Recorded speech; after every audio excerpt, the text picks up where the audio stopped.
네, 안녕하세요. 쉼 끊을 채널 지기입니다. 오랜만에 쉼 끊을 에세이로 여러분을 찾아뵙는데요. 제가 지난주 감기가 걸려서 좀 오래 이게 가더라고요. 목도 지금 아직 상태가 안 좋은데, 예, 그래서 설교는 올리지 못하고, 원래 또 제가 이제 올리고자 하는 설교가 에세이 형식이다 보니까 이제는 영성 에세이와 설교의 차이를 그러니까 좀 혼란스럽긴 한데, 쉼 끊을 에세이 오랜만에 다시 시작하도록 하겠습니다. 불안이 찾고 찾는 존재라고 하는 제목으로 에세이 전하겠습니다. 하나님의 말씀 마태복음 6장 31절에서 32절 먼저 좀 읽겠습니다. 그러므로 너희는 염려하지 말고 우리는 무엇을 먹나 우리는 무엇을 마시나 우리는 무엇을 입나 하고 말하지 마라. 너희의 하늘 아버지께서는 너희가 그 모든 것을 필요로 한다는 것을 아시기 때문이다. 아멘. 불안이 찾고 찾는 존재. 제목이 좀 어렵죠. 그 인간 불안이란 우리의 그 인간됨의 핵심입니다. 사람이란 무엇인가? 그리고 불안을 품고 사는 존재가 인간이지요. 이게 실존주의 철학에서 이게 인간에 대해서 그렇게 늘 말하지 않습니까? 제가 또 이제 실존주의 철학을 좀 많이 좋아하는 편이어서 그게 현대인의 어떤 그 불안이라고 하는 특성을 너무나 잘 말해주는 것 같습니다. 인간은 왜 불안한 걸까요? 그 생존을 위한 염려 때문에 또는 불확실한 미래로 인해서 우리는 일반적으로 불안해하지요. 무얼 먹을지, 무얼 마실지, 무얼 입을지가 보장이 되지 않기 때문에 불안을 느낍니다. 그런데 이 모든 것은 미래에 대한 것들이지요.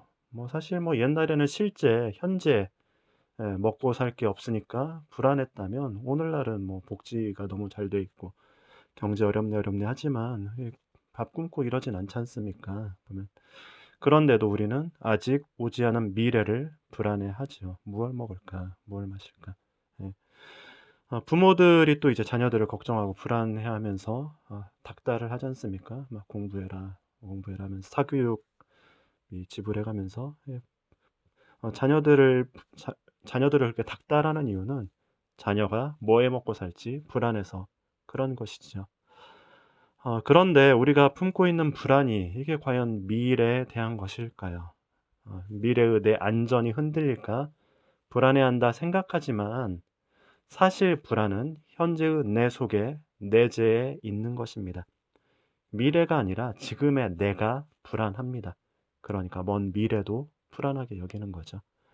나를 둘러싼 환경이나 외부에서 또는 나를 압박하는 문제들로 인해서 내가 불안한 것이다라고 우리는 생각하지만 사실은 나의 내면이 나란 존재 자체가 흔들리고 있는 겁니다. 그래서 불안정하고 요동치는 것은 나를 둘러싼 환경, 외부적 요인이 아니라 바로 나 자신이 불안정하고 요동하는 것이죠. 인간이 이제 그 두 발로 서서 걷지 않습니까? 직립보행을 하는데 이 직립보행을 하기 위해선 바닥에 대한 신뢰가 있어야 합니다. 발 디딜 토대를 믿지 못한다면 우리는 결코 일어서서 걸어갈 수 없지요. 땅이 조금만 요동해도 어떻습니까? 납작 엎드리죠. 두 발로 서 있지 못하고. 불안은 발 디딜 토대가 없다 느끼는 것이지요. 그런데 우리의 토대가 되어줄 외부 환경은 늘 요동칩니다. 우리의 미래는 예측이 불가능합니다. 신뢰할 수 없는 모든 상황이 불안으로 몰아칩니다. 그러나 우리가 가장 신뢰하지 못하는 것은 우리 자신입니다.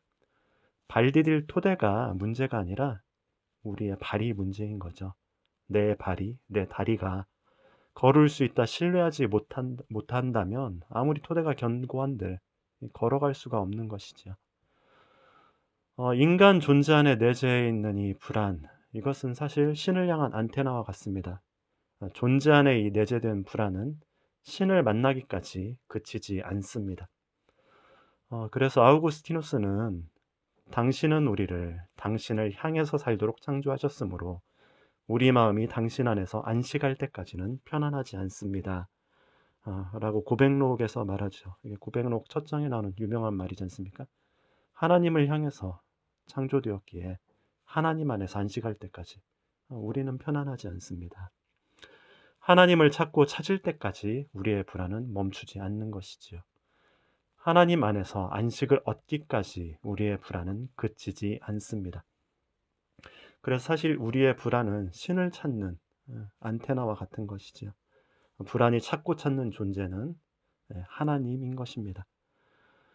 그러나 우리는 존재를 품고 있는 이 불안으로 인해서 신을 찾기보다 신의 대용품을 찾습니다. 그래서 성서에 보면 뭐 다른 신을 찾는 것, 우상 숭배를 뜻하죠. 우리는 돈을 궁극적인 신이라 부르는 시대를 살아가고 있습니다. 생존을 위해서 돈은 분명 필요합니다. 필수적이죠. 그것 없이 어떻게 삽니까? 그러나 돈이 과연 나의 근원적인 불안을 그치게 할 것인가라는 것이죠. 당신의 근원적인 불안을 돈이, 물질이 그치게 해주지 못한다는 겁니다. 이제는 뭐 거의 종교가 되다시피 한 정치 역시 당신을 구원해 줄 수 없는 겁니다. 그러니까 사실 정치에 대한 불만족으로 인해서 우리가 되게 이 스트레스 지수가 높지 않습니까? 거기에는 사실 종교의 정치를 나를 구원해 줄 거야라고 하는 굳은 신념이 있는 것이죠. 신의 대용품, 뭐 다른 것들도 마찬가지입니다. 어떤 관계가 우리를 구원해 줄 것이다. 또는 누군가가 어떤 무엇이 이런 어떤 신의 대용품은 넘쳐납니다만 그 모든 것들은 당신의 불안을 비켜나갈 뿐입니다. 그것이 우리의 불행이지요. 그러니 다른 이들처럼 바깥에서 신의 대용품을 찾는 일을 멈추셔야 합니다. 자신만의 불안을 직면하십시오. 그리고 여러분 자신의 고유한 불안의 음성을 들으십시오. 내 불안이 과연 무엇을 요청하는지, 무엇을 찾는지를 아셔야 됩니다. 거기에 진정으로 되고자 하는 참된 자기가 있습니다. 신은 하나님은 그 자아와 함께 계시며 그 자아를 존귀하게 대하시며 그 자아의 소원을 충족시켜 주십니다. 고독과 침묵 중에 내면으로 들어가 자아를 향해 말씀하시는 신의 음성을 들으십시오. 그분은 이렇게 말씀하실 겁니다. 내가 너를 지었다. 나는 너를 기뻐한다. 너는 나의 사랑스러운 자녀다. 너의 존재를 다른 어떤 것에 의존하려 하지 말고 내게 전적으로 내어 맡겨라. 너를 인도하여 주겠다. 내게로 나오너라. 나는 너의 하나님이다. 이 음성을 듣기까지 하나님 안에서 우리가 이 음성을 들으면서 안식하기까지 당신의 불안은 당신을 계속 요동치게 할 겁니다. 불안은 우리를 궁극적으로 하나님께 인도하는 우리 내면의 떨림이기 때문에 그렇습니다. 쉼 끊을 에세이 마치겠습니다.